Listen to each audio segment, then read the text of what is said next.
അസ്സലാമു അലൈക്കും വറഹ്മത്തുള്ളാഹി തആല വബറകാതുഹു. പ്രിയമുള്ള വിശ്വാസിനികളെ, പരിശുദ്ധമാക്കപ്പെട്ട ഇസ്ലാമില് ബനു ഇസ്രായേലിൽ കാലഘട്ടത്തിൽ ജീവിച്ചിരുന്ന ഒരു ചെറുപ്പക്കാരന് അവിടുത്തെ പ്രവാചകൻ കൊടുത്ത വളരെ മഹത്തായ അതിബൃഹത്താകുന്ന 3 ഉപദേശ നിർദ്ദേശങ്ങളെ കുറിച്ചാണ് ഇന്നത്തെ വീഡിയോ നമ്മൾ പങ്കുവെക്കുന്നത്. അള്ളാഹു നമുക്ക് കാര്യങ്ങൾ മനസ്സിലാക്കാനുള്ള ശേഷി നൽകി അനുഗ്രഹിക്കുമാറാകട്ടെ. പ്രിയമുള്ളവരെ, ഈ 3 കാര്യങ്ങളെ നമ്മൾ ജീവിതത്തിൽ പകർത്തുന്നതിലൂടെ ഒരുപാട് നേട്ടങ്ങളാണ് നമുക്ക് വരാനിരിക്കുന്നത്. ഇബ്നു ഹജർ അൽ അസ്ഖലാനി തങ്ങൾ അവിടുത്തെ ഗ്രന്ഥത്തിൽ രേഖപ്പെടുത്തിയതാണ്. അവിടുന്ന് ബനൂ ഇസ്രായേലിൽ ജീവിച്ചതാകുന്ന ഒരു ചെറുപ്പക്കാരൻ അറിവ് തേടിക്കൊണ്ട്, വിജ്ഞാനം തേടിക്കൊണ്ട് കടന്നു പോവുകയാണ്. അദ്ദേഹത്തിന്റെ വിജ്ഞാനം തേടിക്കൊണ്ട് പോകുന്ന ആ മനുഷ്യനെ ആ പ്രവാചകൻ, ആ കാലഘട്ടത്തിലെ പ്രവാചകൻ വിളിച്ചിട്ട്, പൊന്നുമോനെ, നീ ജീവിതത്തിൽ 3 ഉപദേശ നിർദ്ദേശങ്ങൾ ഞാൻ നിനക്ക് തരികയാണ്. മുൻഗാമികളാകുന്ന ആളുകളുടെയും ഇനി വരാനിരിക്കുന്ന മുഴുവൻ മനുഷ്യരുടെയും വിജ്ഞാനത്തിന്റെ ആകെ തുകയാണ് ഞാൻ നിന്നോട് പറയാൻ പോകുന്നത്. ആ 3 കാര്യങ്ങൾ നീ ജീവിതത്തിൽ പകർത്തുകയാണെങ്കിൽ, മുറുകെ പിടിക്കുകയാണെങ്കിൽ മറ്റൊന്നിന്റെയും ആവശ്യം നിനക്കില്ല. അത് മതിയാകുന്നതാണ് ജീവിതത്തിൽ ഉടനീളം നിനക്ക് രക്ഷപ്പെടാൻ എന്ന് പറഞ്ഞിട്ട്, ഒന്നാമത് പറഞ്ഞത്, നിന്റെ റബ്ബിനെ ഉണ്ടല്ലോ, നിന്റെ യജമാനായ അള്ളാഹുവിനെ രഹസ്യത്തിലും പരസ്യത്തിലും ഒക്കെ നീ സൂക്ഷിച്ചുകൊണ്ട് ജീവിക്കണം, ഭയപ്പെടണം.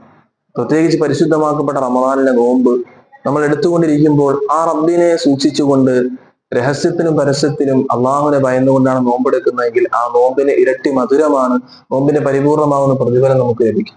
നോമ്പെന്നല്ല, ഏത് കാലഘട്ടത്തിലാണെങ്കിലും നീ രഹസ്യമാകുന്ന ജീവിതത്തിലും പരസ്യമായ ജീവിതത്തിലും ഞാൻ എന്ത് ചെയ്താലും എൻ്റെ റബ്ബ് എന്നെ നിരീക്ഷിക്കുന്നുണ്ട് എന്ന രൂപത്തിലാണ് നമ്മൾ ജീവിക്കുന്നതെങ്കിൽ, പ്രിയപ്പെട്ടവരെ, അത് എത്ര വലിയ സാരവത്താകുന്ന ഉപദേശമാണ്.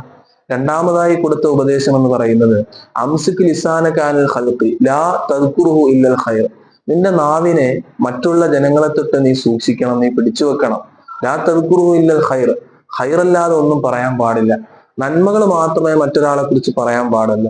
മറ്റൊരാളിലുള്ള തെറ്റുകുറ്റങ്ങളെ ഹൈലൈറ്റ് ചെയ്തുകൊണ്ട് സംസാരിക്കുന്ന പ്രവണത പാടില്ല. വന്നൽ മുഅ്മിനീന ബിൽ ഖൈർ എന്നാണ്. അതായത് ഒരു വിശ്വാസിയെ സംബന്ധിച്ച് ഖൈറ് മാത്രമേ നീ ഭാവിക്കാൻ പാടില്ല. അതുകൊണ്ട് നമ്മൾ തെറ്റിദ്ധാരണ പരത്തുന്ന സംസാരങ്ങൾ, മറ്റുള്ളവരുടെ നമീമത്ത്, ഗീബത്ത്, ഇതൊന്നും പറഞ്ഞു നടക്കാൻ പാടില്ല.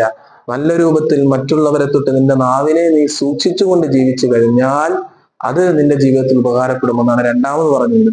മൂന്നാമത്തെ ഒരു ഉപദേശം എന്ന് പറയുന്നത്, ഉള്ളൂർ ഖുബുസക അല്ലദീ തഅകുലുഹു, നീ ഭക്ഷിക്കുന്ന ഭക്ഷണം, നീ ഭക്ഷിക്കുന്ന റൊട്ടി നീ നോക്കണം, നീ ശ്രദ്ധിക്കണം. എങ്ങനെ? ഹത്താ യകൂന മിനൽ ഹലാൽ, അത് ഹലാലായ മാർഗത്തിലൂടെ അധ്വാനിച്ചുകൊണ്ടാണ് ഭക്ഷിക്കുന്നത്, അതിലൊരു ഹറാമും കലർന്നിട്ടില്ല എന്ന് നീ ഉറപ്പിച്ചുകൊണ്ട് ഭക്ഷണം കഴിക്കാൻ നിനക്ക് സാധ്യമാവുകയാണെങ്കിൽ അത് നിന്റെ വിജയത്തിന്റെ നിദാനമാണ്.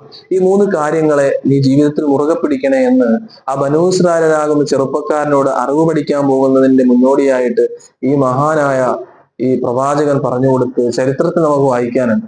എൻ്റെ പ്രിയപ്പെട്ടവരെ, ഇതിൽ നമുക്ക് വലിയ ഗുണപാഠമുണ്ട്. ഒരു മനുഷ്യന്റെ ജീവിതത്തിന്റെ അറിവുകളുടെ ആകത്തുക എന്ന് പറഞ്ഞാൽ ഇതിൽ മനസ്സിലാക്കേണ്ടത്, ഒന്നാമത്തത് റബ്ബിനെ സംബന്ധിച്ചുള്ള വിഷയമാണ് പറഞ്ഞത്. രണ്ടാമത് പറഞ്ഞത് അപരനെ സംബന്ധിച്ചുള്ള വിഷയമാണ്. മൂന്നാമത് പറഞ്ഞത് സ്വന്തത്തെ സംബന്ധിച്ചുള്ള വിഷയങ്ങളാണ്. 3 ഉപദേശങ്ങളും വലിയ കാമ്പുള്ളതാണ്. ഒന്ന്, യജമാനായ റബ്ബ് സുബ്ഹാനഹു വ തആലയോട് എങ്ങനെയാണ് നമ്മൾ സമീപിക്കേണ്ടത്. രഹസ്യത്തിലാണെങ്കിലും പരസ്യത്തിലാണെങ്കിലും എൻ്റെ റബ്ബാണ് എന്നെ നിരീക്ഷിക്കുന്നത്, എനിക്കെല്ലാം നൽകുന്നത് എന്നൊരാൾ ചിന്തിച്ചുകൊണ്ട് ജീവിച്ചാൽ അദ്ദേഹത്തിനെ സംബന്ധിച്ചിടത്തോളം റബ്ബിന്റെ ഭാഗത്ത് അവൻ രക്ഷപ്പെട്ടു എന്നുള്ളതാണ്. ഇനി അപരനെ സംബന്ധിച്ചാണ് രണ്ടാമത്തത്, മറ്റൊരാൾക്ക് ബുദ്ധിമുട്ടാവണമൊന്നും പാടില്ല. അത് ഇസ്ലാമിന്റെ ഒരു വലിയ കണിശമായ നിലപാട് കൂടിയാണ് അവിടെ പ്രകടമാകുന്നത്. മറ്റൊരാളെ കുറിച്ച് ഗീബത്തോ നമീമത്തോ കളവോ ഒന്നും പറയാൻ പാടില്ല. അപ്പൊ അപരനെ സൂക്ഷിച്ചാൽ നിനക്ക് രക്ഷപ്പെടാം, അള്ളാഹുവിനെ സൂക്ഷിച്ചാൽ നിനക്ക് രക്ഷപ്പെടാം, നിന്നെ സൂക്ഷിച്ചാൽ, മൂന്നാമതായി നിന്നെ സൂക്ഷിച്ചാൽ നിനക്ക് രക്ഷപ്പെടാം. മൂന്നാമത് പറഞ്ഞു, നിന്റെ സ്വന്തത്തെ എല്ലാ തരത്തിലുള്ള തെറ്റുകുറ്റങ്ങളിൽ നിന്നും നീ രക്ഷിക്കണം. അതായത് ഹലാലാകുന്ന ഭക്ഷണം മാത്രമേ നീ കഴിക്കാൻ പാടുള്ളൂ. ഹറാമാകുന്ന ഒരു അന്നവും നമ്മുടെ ഉള്ളിലേക്ക് പോകാതിരുന്നാൽ നമ്മുടെ തടി എന്ത് ചെയ്യും? അള്ളാഹുവിന്റെ മാർഗത്തിൽ തഖ്വയിൽ അധിഷ്ഠിതമായി ജീവിക്കാൻ അത് കാരണമാകും. ഈ 3 ഉപദേശങ്ങളെ പാലിക്കാൻ അള്ളാഹു നമുക്ക് തൗഫീഖ് നൽകുമാറാകട്ടെ. ഈ 3 ഉപദേശ നിർദ്ദേശങ്ങൾ ജീവിതത്തിൽ പാലിക്കുന്നവർക്ക് വലിയ നേട്ടങ്ങളാണ് ഉണ്ടാകുന്നത് എന്ന് മഹാന്മാർ രേഖപ്പെടുത്തിയത് കാണാം. അസ്സലാമു അലൈക്കും വറഹ്മത്തുള്ളാഹി വബറകാതുഹു.